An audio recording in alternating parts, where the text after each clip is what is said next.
All right, so let me put the song of the day. I didn't even email the show to myself. Jesus Christ. All right. Good morning, YouTube. All right. So all copy, and then I'm gonna. All right. All right.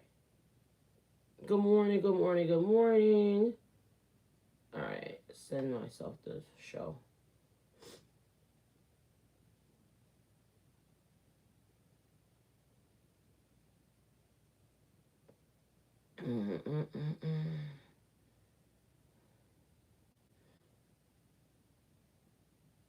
All right. Let's see. Y'all get the exclusive footage right here, guys. Y'all getting the exclusive footage. Let me make sure. Mm-hmm. Y'all got the right angle too. All right.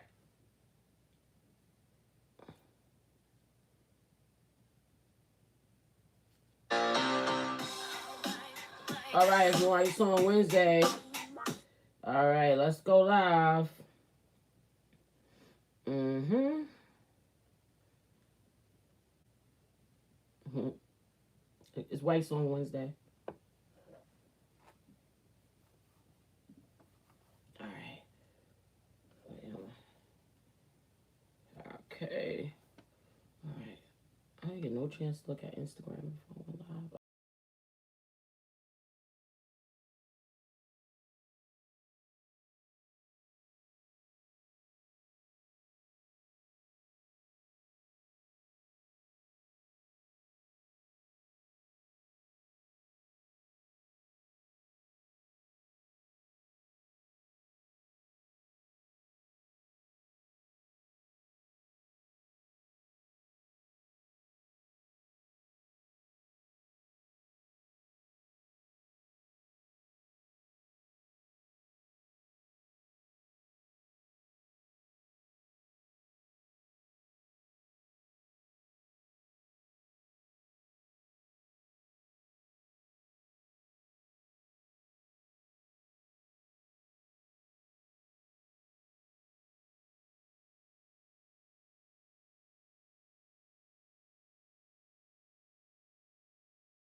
Girl, Coach Cooch, and you're checking out Coach Cooch in the morning. Today is White Song Wednesday, and if you did not know that song, guess what? You too young to be watching this show. So that was Britney Spears, Hit Me Baby One More Time. Let's go ahead and put the sponsors up for the show.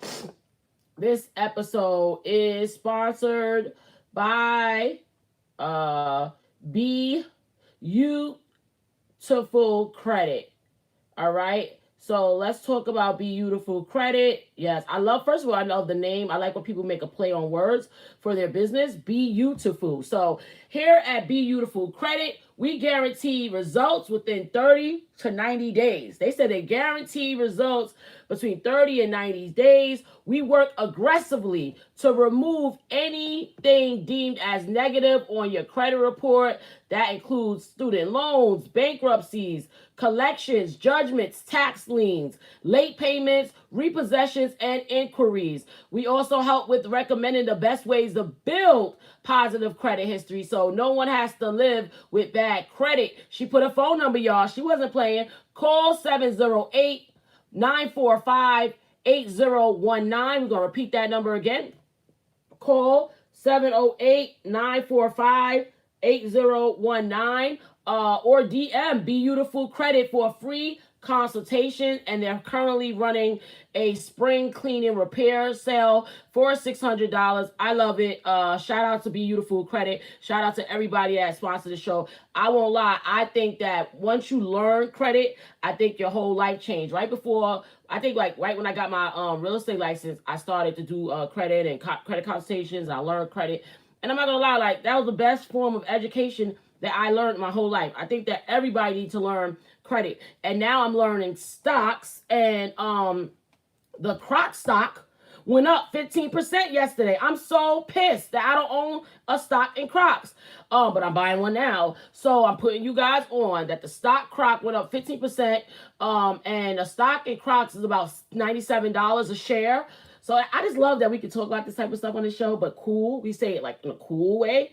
And I find it real funny though that the Croc stock went up after Ma'Khia Bryant was killed in a pair of Crocs. So I find it funny that the Croc stock went up after that. But maybe it's just me and my Virgo mind thinking too much. So they saying that IG is acting up. I'm on YouTube as well, live on YouTube. So is it acting funny, everybody, or y'all good? I can see it's blocking a few people from coming in. All right, I can't worry about Instagram today.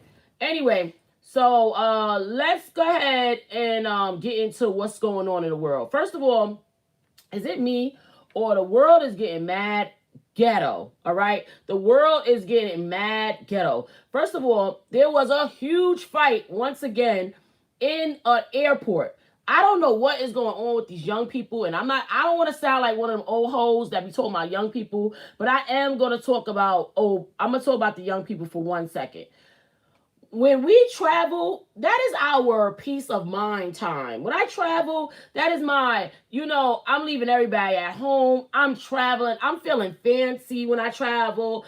I'm feeling good. But it's like really like everything is becoming ghetto. So a fight was caught on camera in Miami International Airport, which I don't understand how that could happen because Miami International Airport is like so many people, so many security. But one person was arrested after they had the big melee. And the funny thing is, the footage was taped by documentary film director Billy Corbin. He pulls out his phone, he's taping it. But what I'm gonna give Miami credit for is that the passengers that was in Miami, I'm gonna give them credit because they was on some shit like, y'all better stop, y'all gonna get in trouble, y'all gotta stop, y'all gonna get in trouble. And I just feel like that was cool, like, because in New York, they would have got it scrapping like that, we would just let they stupid ass fight. We'd be like, all right, y'all gonna get locked the hell up and let them fight. But in Miami, they was trying to like stop them, and all they kept saying was like, can you guys stop? You guys are gonna get in trouble, like just stop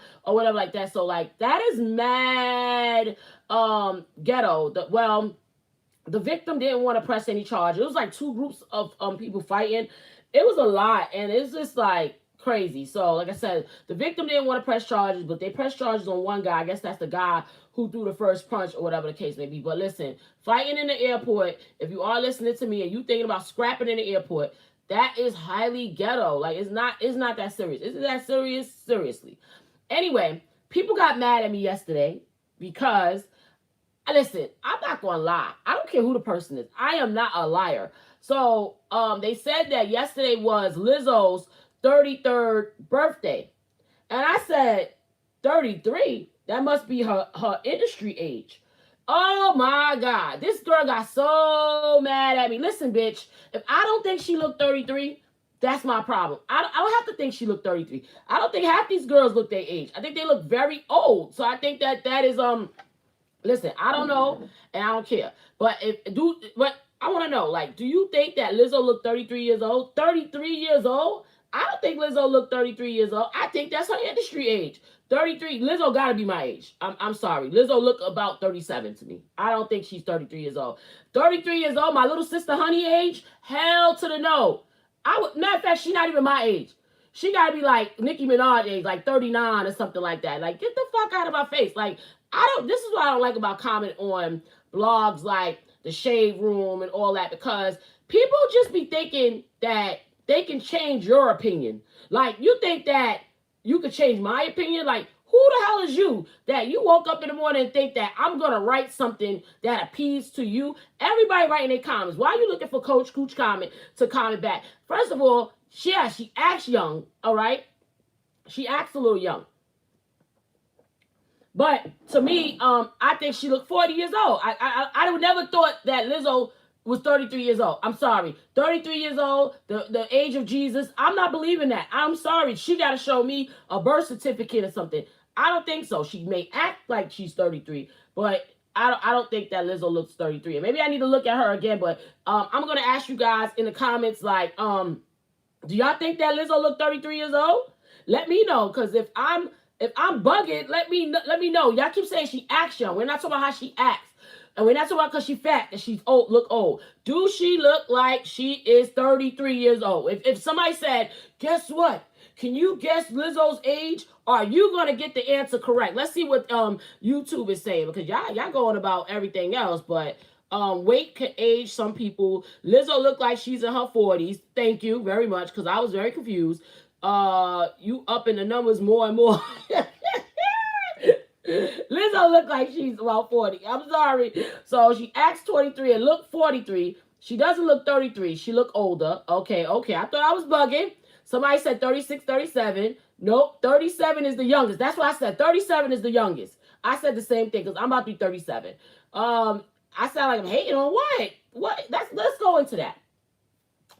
Every time somebody don't agree, y'all always think somebody's hating. Like, let me explain something, y'all. My life is so great. I don't hate on nobody. That's one thing I don't do. All I like to do is just speak the facts. If you don't look like you're 33, you don't look 33. That don't mean somebody's hating on you. If somebody say, oh, your waist is not skinny, I'm not going to get mad like, oh, you hating on me because my waist is not skinny. Hate, y'all don't even know what hate is. I'm glad you brought that up. Hate is like when somebody say, like, okay, for example, somebody could not like your outfit. And you might be like, girl, you like my outfit? And they be like, no, I don't like your outfit. That's not hating. Hating is when you ask somebody, girl, you like my outfit? You be like, well, it would look better like if you had a different bra, because sometimes your titties be looking way too big, and then sometimes you be trying not to rock the bra. It's like when you get personal, like, damn, bitch, I ain't asked you all that. Like, that's hate. That's what hate is. Hate is when nobody asked you nothing, and you just on some shit like, that outfit is busted. Oh my God, you look a hot mess. That's what hate is. Hate is extra added opinions that nobody asked you. So in the end of the day, if somebody don't look their age, that's not hating. Or if you don't like something, somebody asks you like, oh, my outfit was hot, and you be like, I think you could have did it a little better. That don't mean that you're hating. That's the problem with the world. Why everybody's in this big bubble right now, because nobody's telling nobody the truth. You know what I'm saying? Yeah, hate is like my girl V-Tox Body said. Hate is like malicious intent. Hate is like when you're going the fuck in, like on somebody for no fucking reason. But if she doesn't look 33, she doesn't look 33. And I'm not gonna lie to you, no disrespect to nobody. It's nothing for me to hate on Lizzo about. I apologize. It's nothing. Nothing for me to hate on her about. Definitely, okay? Anyway, let's move on, okay? So, let's move on. So yesterday we talked about that new show on VH1 and how I said I didn't like that whole concept of that show or whatever the case may be. I'm going to try to move your camera on YouTube because I feel like I'm always looking back and it's kind of weird. Okay, I think that's better. Anyway, maybe it's not better. Anyways, like I said, yesterday we were talking about the show on VH1, that new marriage show, or whatever the case may be. And a lot of you guys wanted me to talk about this topic. I didn't want to talk about this topic because I'm not really a fan of this person, but I will bring up this topic. It's a show, like, I forgot the name of it, but it's a show where they have like Yandy and her maybe husband. They have Ray J and his wife. They have Rashida and her husband, and they have Delicious and her husband. So a lot of people wanted me to talk about when Yandy said she held her husband down while he served 4 years in prison. And during a conversation, basically Yandy said, well, if it's Couples Retreat, thank you. She said, well, if I was in jail, would you had held me down? Like if the roles were reversed, would you have held me down? And he said that he doesn't know if he would have held her down. He's playing in your face. But you know what? I didn't really get that mad at the answer. You know why? Because the reality of it is, I didn't get mad at the answer. That's why I didn't talk about it on the show. I didn't get mad at her husband's answer because I feel like the reality of it is this, all right? When you hold down somebody, that's your choice to hold them down. Everybody's not a jail holder, downer, okay? Everybody's not that. And then I know a lot of girls that went to jail before, and they tell us that their man left them while they were in jail. Or they man fucked their homegirl, they man went ahead and did something. I appreciate an honest answer. Because if he would have just been like, oh yeah, I would have held her down, I would have been like, his ass lying, he phony, whatever the case may be. We have to learn how to accept people's answers. If he says that he doesn't know if he would have held her down, I appreciate that, because to me, that sounds honest to me. I don't like a motherfucker that be like, yeah, I would have held you down. I would have messed with nobody. First of all, there's only one papoose in this world.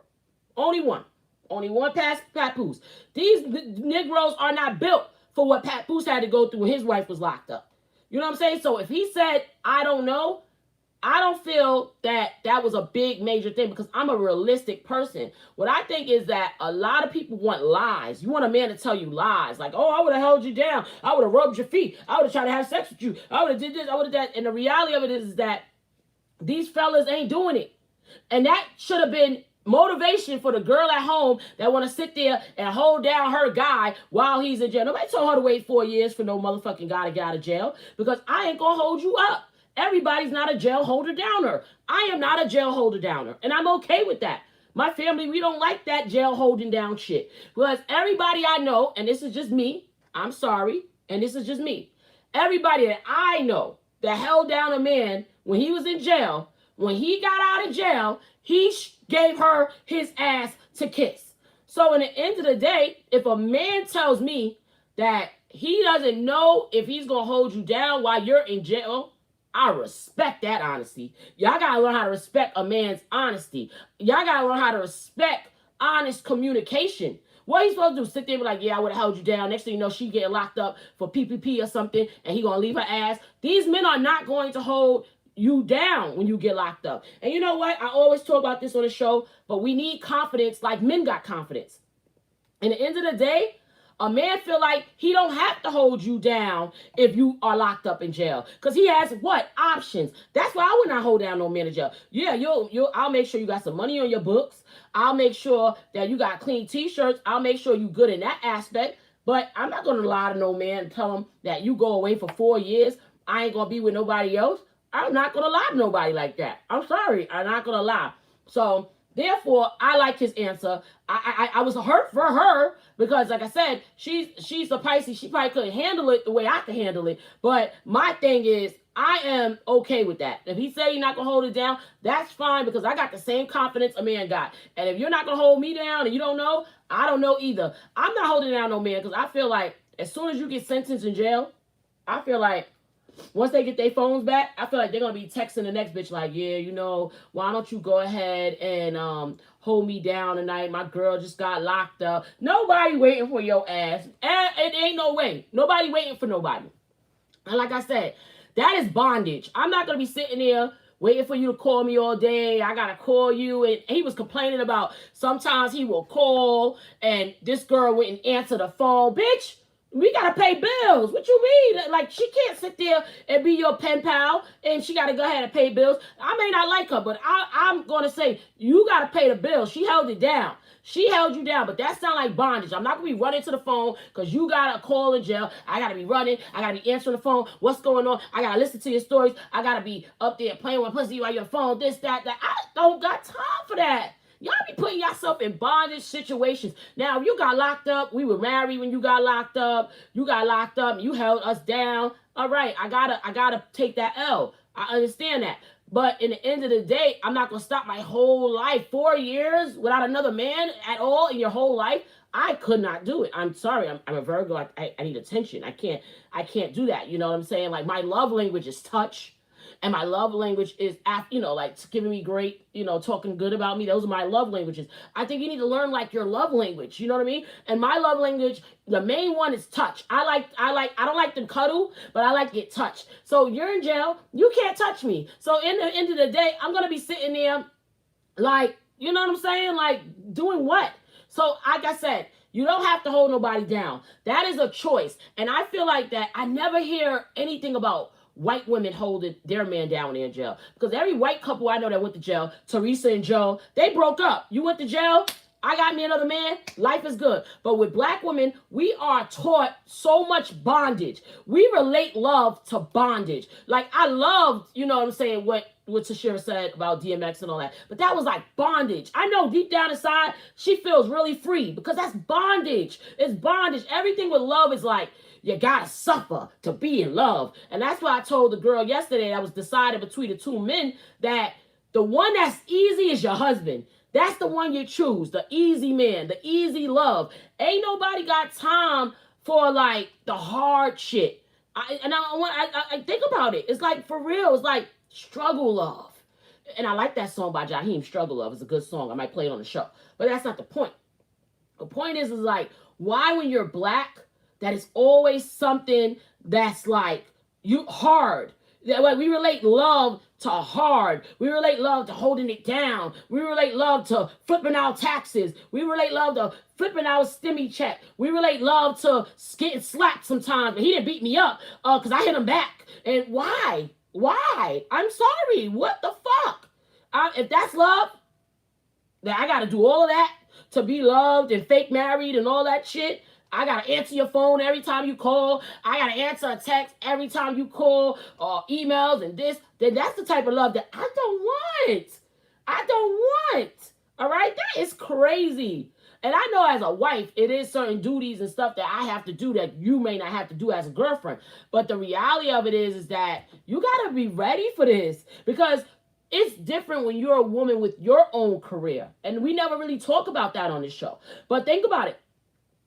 Even holding down the kids while you're home working, we need to give ourselves some credits for that, because I'm sitting there being Susie homemaker, making breakfast for the kids, making sure that they good, making sure they not fighting, making sure they do this, while up there sending off things to get signed. This, we got to do electronic sign. Then I got to go mail something off.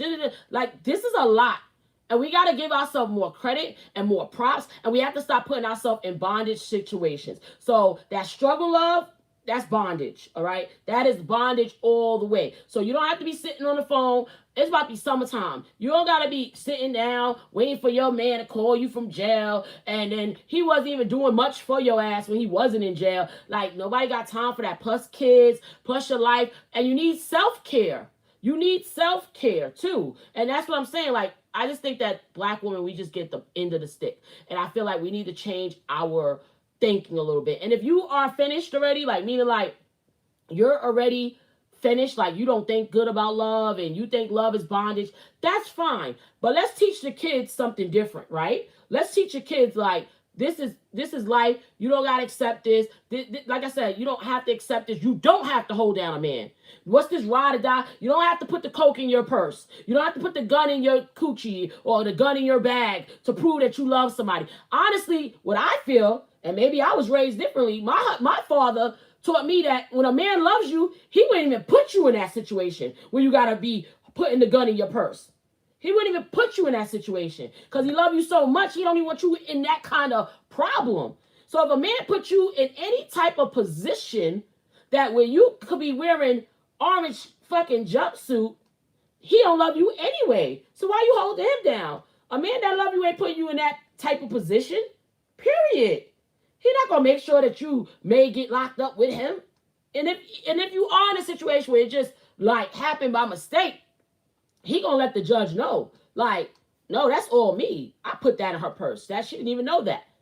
But y'all want to hold it down for these motherfuckers. Please, like I said, Mendici, whatever his name is, he did not say anything wrong. He let your ass know that he don't know if he'll hold it down. Because in the end of the day, these men got confidence and they know they're not going to hold shit down. They're going to be with the next bitch if you get locked up.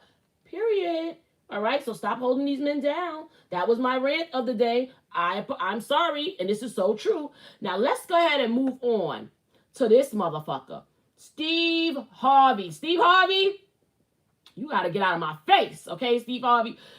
And I'm very sensitive about this topic because I have a male best friend, so I am very sensitive about this topic. So basically, Steve Harvey name is all over Twitter right now because an old clip surfaced of Steve Harvey saying that he doesn't have friends who are women and says that men are always looking for a way to be more than just a friend to a lady. And what are your thoughts? Steve Harvey, you sound like a real horny ass. I could tell you one of those dudes. You're just so horny and aggravating. It's ridiculous. With Steve Harvey, I just think that Steve Harvey says a lot of stuff from a point of view of an old man point of view, a old generation point of view. I don't like the fact that Steve Harvey think males and females can't be friends, because I think that is very important for males and females to be friends. I have a male friend, and I know like sometimes girls don't mess with Roy because of me. But let me explain something to you. Roy is my friend. My friend. The best thing a man could give you is his friendship. All right? That is my friend. I have never kissed Roy. I have never touched his dick. I have never seen his dick. I have never had sex with him. I have never done nothing with Roy. That is my friend. All right? That is one of the most genuine relationships you can have with a man, is to be his friend. Roy has held me down more than like anything in this world, okay? And I'm gonna hold him down more than anything in this world. So in the end of the day, you don't have to worry about me getting it on with Roy, and that's why you don't want to like get with Roy or something like that. A lot of girls act funny towards Roy, and it don't got nothing to do with me because I never had sex with my friend. I believe in sacred relationships. I hate when people even insinuate that you gotta have sex with your male friend. In the end of the day, this is what I think. You can't have sex with everybody. Don't matter how many people are sexy, attractive, nice to you, great to you. You do not have to have sex with everybody. Some relationships in your life are just sacred. I would never ruin my great, beautiful relationship. Or a person that could hold me down, I hold him down. He ain't got to think about it. I ain't got to think about it. I will never risk that relationship on sex. That's why a lot of you guys are really messed up now, because y'all equate every man with gotta fuck you. Every man do not have to have fuck you. Now, also, I've had friends also that have turned into friends. People that I was attracted to one time, and maybe they was attracted to me at a point, but now we're friends. And once I put you in that friend box, though, you are a friend. I don't care how good you look. I don't care.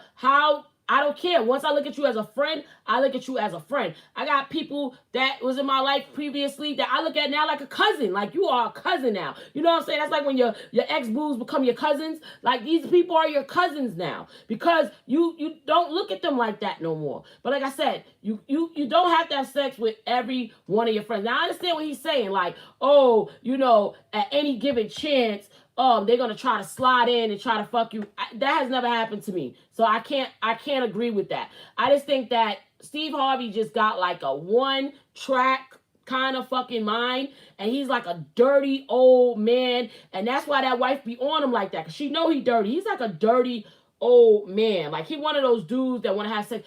Like, you ever mess with a guy and he was like a community dick, like a thotty? Like, everybody had sex with this guy, or everybody used to talk to this guy, or ever since you started talking to him, a lot of girls be like, oh, he tried to talk to me and did it. Like, one of those kind of guys, a thotty McDotty. That's what Steve Harvey is. Steve Harvey is an old thot, if you ask me. He want to have sex with everybody. That's his problem now. And then I'm like I said, I feel like Steve Harvey is one of those guys that just want to have sex with everybody. I think that women and men can be friends without anybody thinking about having sex. And maybe I'm naive. I don't know, but it has never happened to me personally. None of my friends have ever tried to have sex with me, so I don't agree. But I think that definitely with Steve Harvey, he's one of those men that I feel like he just go ahead and try to have sex with anybody, and I think that he's not to be trusted. And he like I said, he's aggravating. I think he's a Capricorn too, so I think he's one on that Capricorn side that Dottie McDottie. I think he's a Capricorn. What sign is Steve Harvey? I think he's a Capricorn.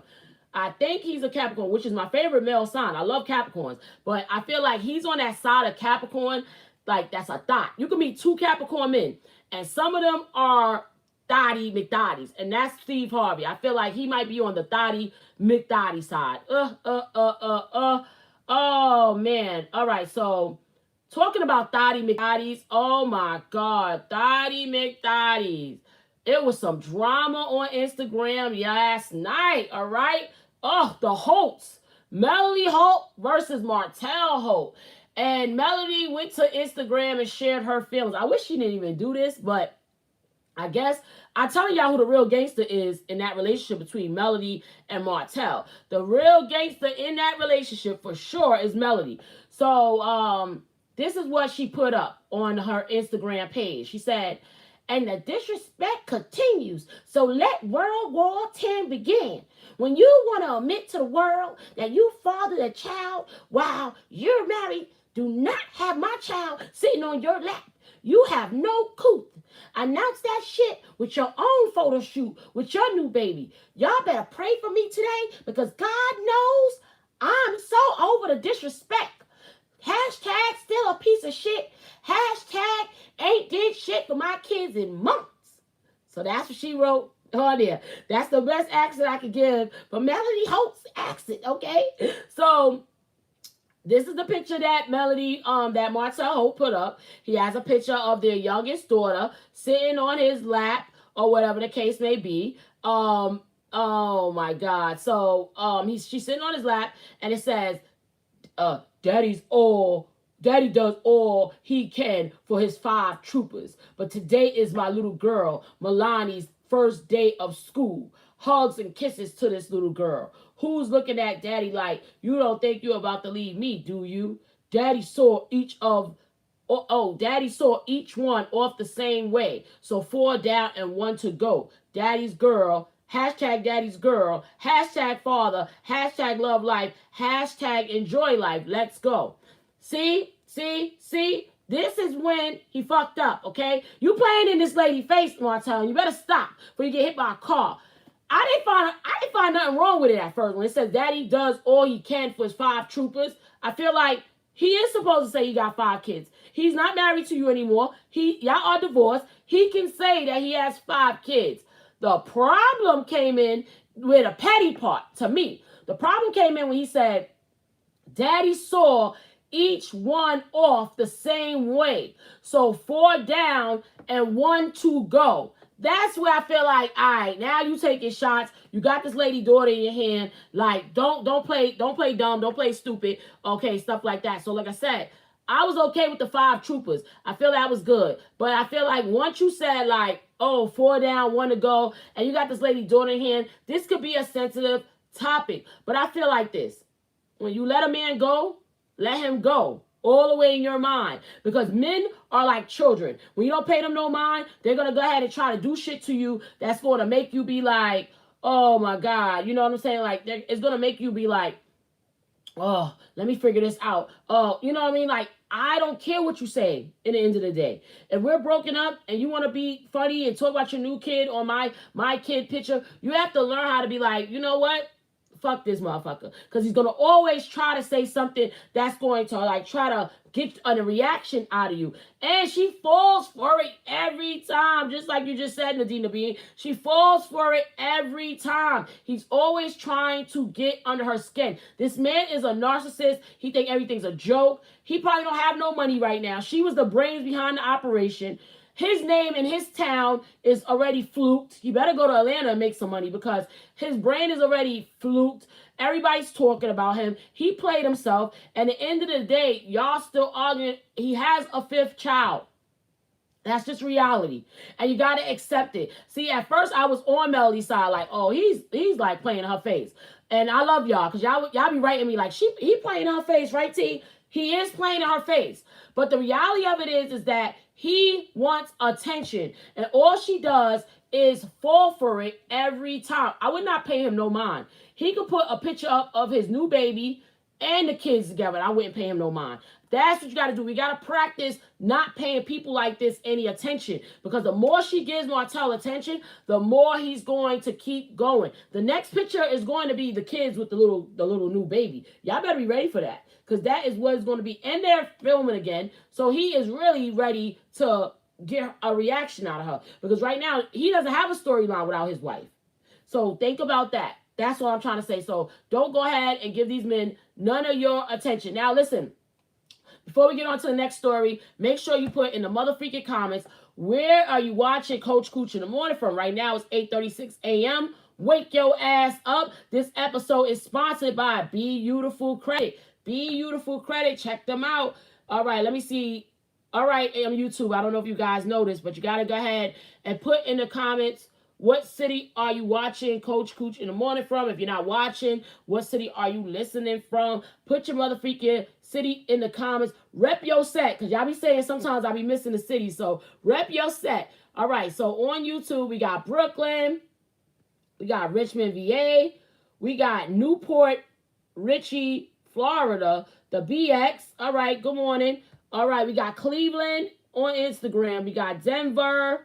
That is 6:30 a.m. in Denver. Oh, wow, I didn't know that. Thank you. Harlem World, West Side, New York, Hampton, VA, 757. All right. Staten Island, boo. Okay. Let me see if I missed anything else. Staten Island, Atlanta. Oh, man, Philly. Atlanta again. Connecticut, East Orange. Oh, my God. VA Beach, Dallas. Oh, Miramar, Florida. Baltimore. Manhattan, Kansas City, Dallas. Oh my God. Glen Cove, Shirley. Where's Shirley at? Where that's at, Shirley? Worcester, Massachusetts. Love you guys back. Philly again. Jacksonville, Florida. I live in Jersey City. All right. Jersey City, Chicago, Queens, Maryland. Oh, thank you guys so much for watching Coach Cooch in the morning. Make sure you get your Coach Cooch merch at CoachCoochMerch.com. Now, let's go into a little hood. I don't want to call this bitch are you dumb news. So we're going to call this hood action news right now, okay? So right now, it says that, this is so sad to me. A California mother passes away and two others hospitalized after getting plastic surgery from the same doctor in Mexico. All right? In Mexico. Somebody go ahead and die from getting plastic surgery. All right? So, the family of the California mother is looking for answers after the woman died on an operating table during surgery in Tijuana. So, if you were thinking about getting surgery in Tijuana, Mexico, scratch that off your list, okay? You shouldn't be getting surgery anyway, but if you're going to go get surgery, that's not the place to go get the surgery. So, Kiana Weaver, or it might be Kiana Weaver, 38 years old, leaves two children behind, ages 13 and 1. Oh, man. 1-year-old kid. Oh, that's so sad. Two other people were hospitalized the same day Kiana died. So if two other people were hospitalized on the same day, there's something that they did not have that they know wasn't right. They probably have no clean water. They didn't have, something wasn't right. Their oxygen wasn't right. It was something that was not right. All three procedures took place on January 29th at Art Silhouette Aesthetic Surgery and were performed by Dr. Jesus Manuel Baez Lopez. I'm going to say it again. All three surgeries were performed by Dr. Jesus Manuel Baez Lopez. All right? according to People magazine. Although Kiana did tell her family that she was going to have some quote unquote work done prior to the trip, her mother believed that she was staying in the States to do so. Kiana's mother only learned that her daughter traveled to Mexico after another family told her of Kiana's death. So her mom didn't even know that she went to Mexico. She only learned that after she died. And the mother said, I'm heartbroken. I want to know what happened. Kiana's mother, Renee Weaver, told the San Diego Union Tribune. Kiana was a very independent woman, a good, loving, smart, and very intelligent black woman. I'm mostly sad this happened to my daughter because she was already beautiful. Wow. So she didn't need it, basically. That's what the mother felt like. She was already beautiful. She didn't really need plastic surgery. Oh, my God. That is so sad. Rest in peace to Kiana. I'm not going to go in because y'all know how I feel about all of this plastic surgery stuff. I feel like a lot of it is because of Instagram. Y'all feel under pressure to, get plastic surgery. We always talk about it. I think the whole plastic surgery thing is just getting a little out of hand. And I think that everybody's like searching for perfection. And I think that, that you don't need perfection. You just need to be a good person. You need to look good. Make sure you got nice teeth. Make sure you just keep whatever it is you got together. That's what I like to say. You gotta love yourself a little bit more. This is like really, really sad, and it's like, and I think that also 38 is up there. It may seem young, but it's up there. It's not as young as we think. And I think that she probably went to an American doctor first. And the American doctor probably was like, "Oh, I'm not going to do it. You got issues that we can't do it. Whether it's your heart is not beating right, whether it's whatever. It's like any little thing it could be that, happened that made them not want to give her the surgery. And then that's when a lot of people do like how Kanye West's mother do, and they be like, "Oh, you're not going to give it to me?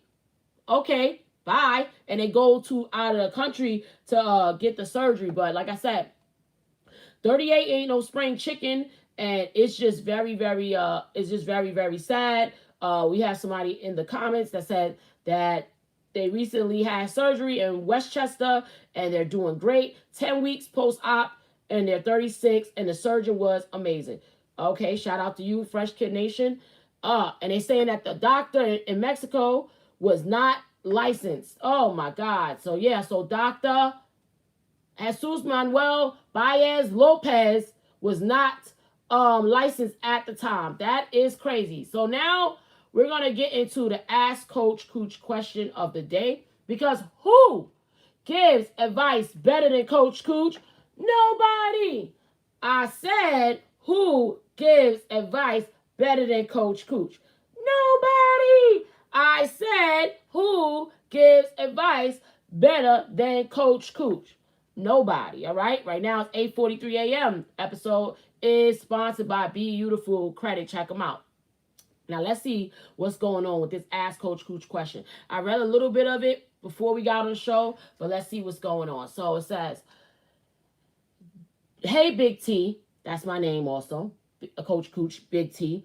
"My name is blank. Ooh. And I just watched one of your videos about the lady that killed her twins. That is so sad. My 4-month-old baby girl had passed away December 9th, 2020.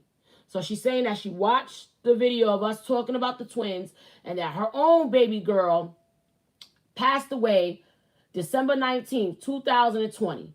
And it's been really hard for me to adjust to my new life. It's been really hard for me to adjust to my life now. I have 3 other beautiful children and I'm taking care of myself. And you said some shit that I've been going through, which needing help. So I guess with needing help. Everyone knows me of being strong since my baby passed away. Though no one comes over to check on me and my children. So since her daughter passed away, no one comes and check on her and her children. That's fucked up. I got family members asking if I can watch their children while I'm still grieving and mourning my own child transition. So you are mourning the death of your child, and people are asking you to babysit for them. They playing in your motherfucking face. See, that's when I would have cursed everybody the F out. See, this is where honest communication coming at that we talking about. Anyway, so I got family members who's asking me to babysit for their children while I'm still grieving and mourning my child's transition. Me and my other 3 children just feel so alone, and I just had to take a step back and stay in my lane. I've been crying out for help, but they not hearing me clearly, but always want me to do for them or lend an ear for them to vent to. Or lend an ear for them to vent to me about stuff that's not serious. So they're calling her about stuff that's not serious while she's going through this about her child. I have always been the person to look out for people, no matter what. But how I'm feeling now, I'm getting really annoyed. I'm getting really annoyed for you. I just feel so cold. I just want to cry. I'm so aggravated. It's like, where have everyone gone? When shit was all good, people will call or want to be around. But now that I'm going through a traumatic moment in my life, ain't nobody here but God Almighty, myself, and my other 3 children. So what I'm asking is, am I wrong for closing my door and not answering the calls? No, you're not wrong for that. It's not that I'm mad. I just feel a little hurt because it's all what can benefit them, and they forgetting that I'm going through a really rough time in my life, but they don't see it like that due to my strength that God has blessed me with. They feeling like when I'm having an okay day, laughing or just in a good mood, that I'm not hurting inside from my baby's passing. On top of that, I still haven't gotten the full autopsy report to know exactly what happened to my baby. I woke up and my baby was lying next to me, not breathing. I had to perform CPR and all that before the paramedics got to my house. She didn't pass from COVID-19. She wasn't suffocated from no blanket or pillow. My baby was peaceful. My baby was peacefully asleep. It's like her heart just stopped. And people don't know how I feel, what I went through, and what I woke up to. What I see when I close my eyes to try to go to sleep, I see my baby girl. This is a book, because this definitely need to go see a bereavement counselor. I just wanted to get some advice from someone on the outside looking in, because I'm ready to cut almost everyone out of my life. There's no support. All there is, you need to do that. You too sensitive and emotional. Well, hell, I had to put my emotions to the side to get my baby girl a proper home going. I couldn't deal with these emotions at the time. Everything was moving so fast, but now it's hitting me. But I get all this negativity from certain people, like I'm not supposed to be human. Shaking my head. I'm just tired of the bull. I need good energy and a good atmosphere. So would I be wrong to cut off family that's being insensitive? Like, I just buried my baby girl December 31st. This is still fresh.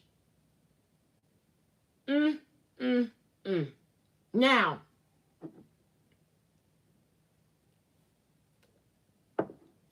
first of all, here at Coach Cooch in the Morning, we are very, very, very sad for what you went through.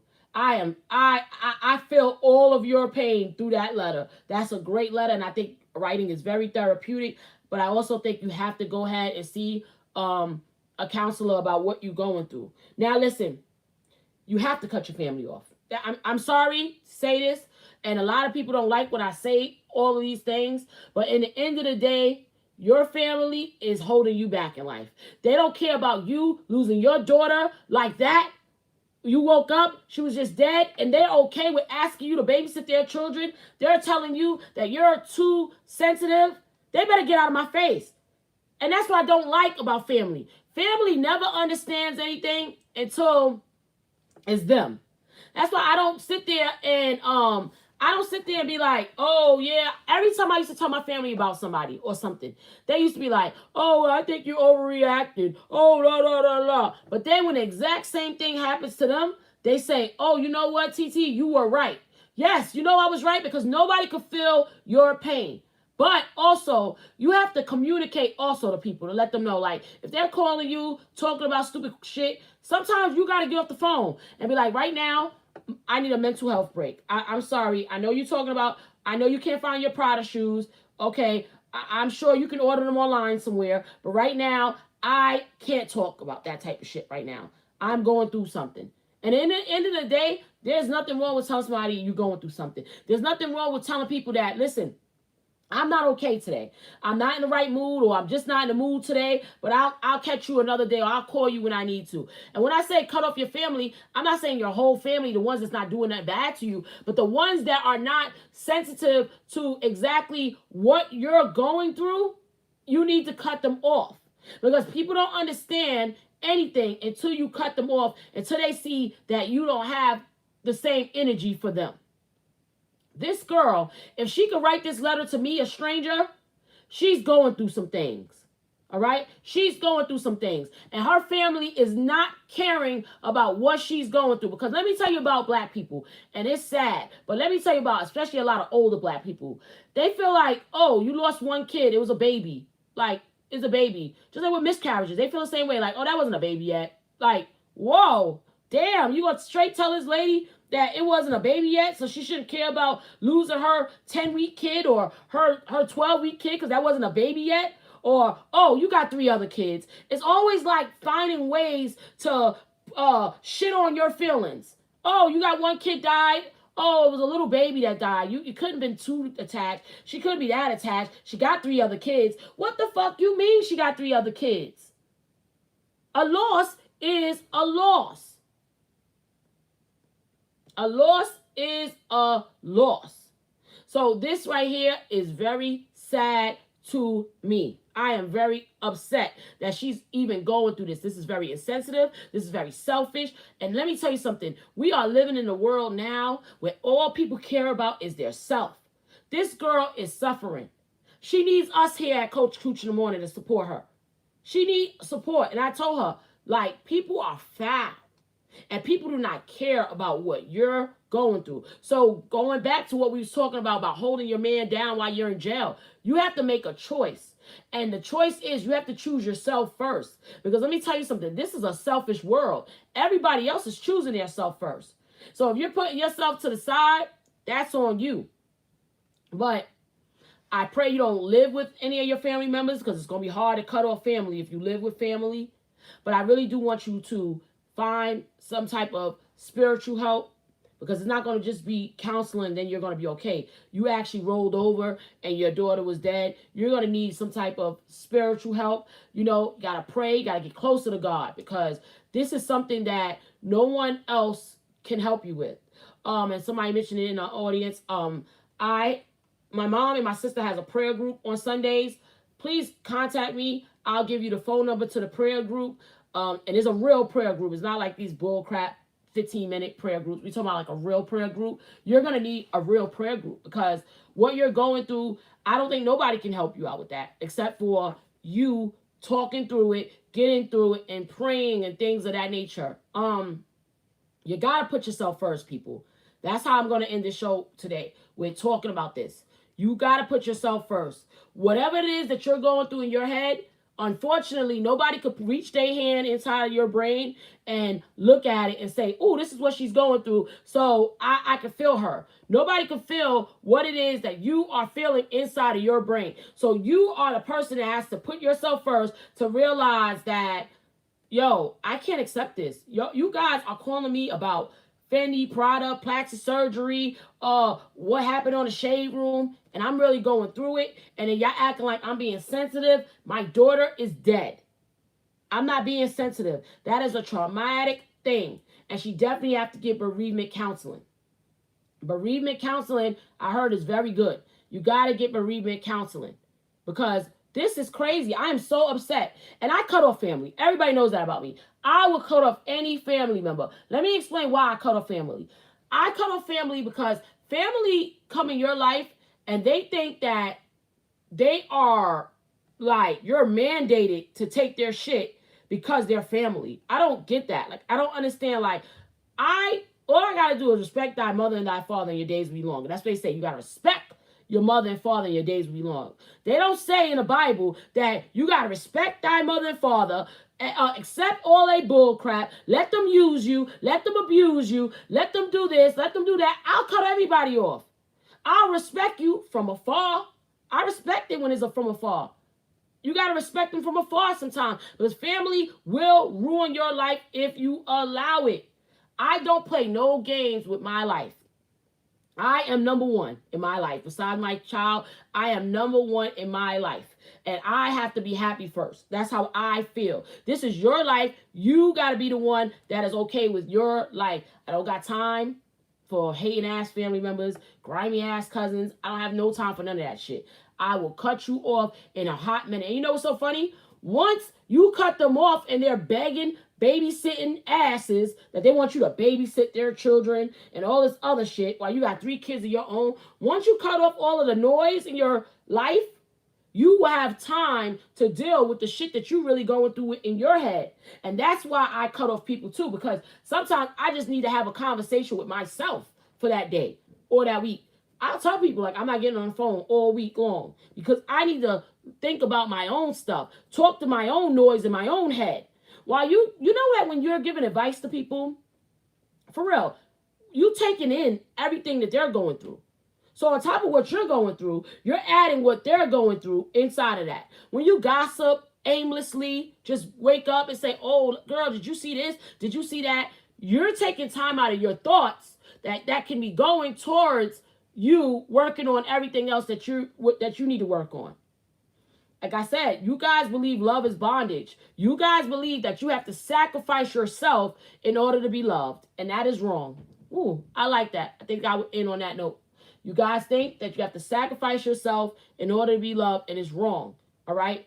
Take this time, write, and you see what she did? She wrote out a letter. Everybody should do that. If you're going through anything at home from the sound of my voice, go and write a letter to yourself.